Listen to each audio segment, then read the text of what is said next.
Alors, premier défi aujourd'hui pour toute la semaine, prendre conscience de sa respiration. Mettez en commentaire votre temps d'inspi, le temps d'expi, combien de temps vous allez au maximum en inspiration et combien au maximum vous allez en expiration. Ok. Deuxième chose, prendre conscience de la capacité de sa cage thoracique. C'est-à-dire, vous mettez, quand vous expirez complètement, vous mettez vos mains jointes, les deux doigts proches. Et ensuite, quand vous inspirez, vous regardez jusqu'à combien ça s'écarte, ok? Sans bouger, mes mains n'ont pas bougé sur la cage thoracique. Et quand j'expire,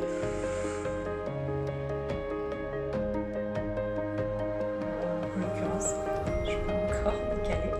Donc là, on remet. Et ensuite, j'inspire.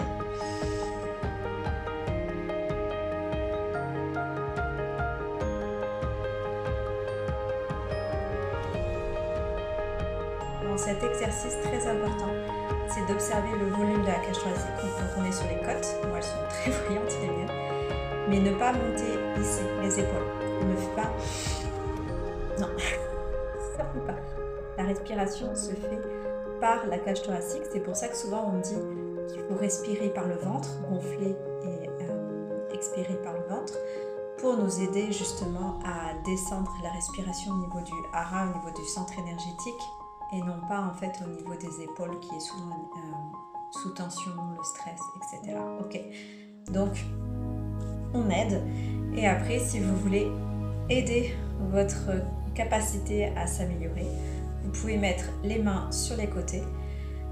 À l'inspire, vous laissez vraiment décoller, et à l'expire, vous accompagnez et vous faites une légère pression pour aider à bien dégonfler. Et ensuite, je repars sur l'inspire. Et ensuite, j'expire.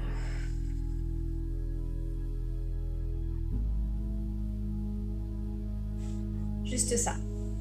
Comptez le nombre d'inspire, d'expiration.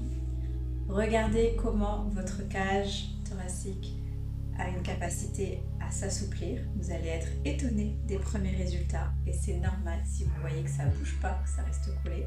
C'est à force de faire des exercices que vous allez augmenter votre volume. Et d'ailleurs, si vous faites tous les jours l'exercice, mettez-le en commentaire, mettez votre challenge et mettez votre évolution. Vous allez voir que d'ici la fin de la semaine, vous allez avoir plus d'amplitude au niveau de votre cage thoracique, et au niveau du stress également. Du coup, ça va diminuer votre stress, relaxer, et les tensions et les douleurs vont diminuer également. Mettez en commentaire. C'est parti pour le challenge, go! En résumé, 1. J'observe juste ma respiration, comment elle est, l'intensité. Ok. Je compte 1, 2, 3. 1, 2, 3. Juste j'observe, ok. Vous n'allez pas forcer. Là, le premier stade, c'est juste j'observe. Peut-être que c'est juste une seconde. Vous allez observer que vous n'êtes même pas sur une seconde. Vous êtes en mode... ou voire en mode apnée, ok. C'est ok, on est là juste pour l'observation. Deuxième temps, j'observe également, mais en mesurant l'amplitude de ma cage thoracique, ok. Et là, je peux en même temps compter et aller jusqu'à 4, on peut faire les deux en même temps, ok. Et là, on compte. Idéalement, ça sera d'aller plus loin petit à petit. Troisième point, en résumé, c'est j'aide ma capacité à augmenter, et pour ça, quand je vais expirer, je vais appuyer, compresser, léger, d'accord. Le but, c'est pas de se casser les côtes, ok. On est sur l'accompagnement pour aider, et on relâche, et on accompagne à chaque fois petit à petit pour augmenter l'amplitude, ok. Allez, go!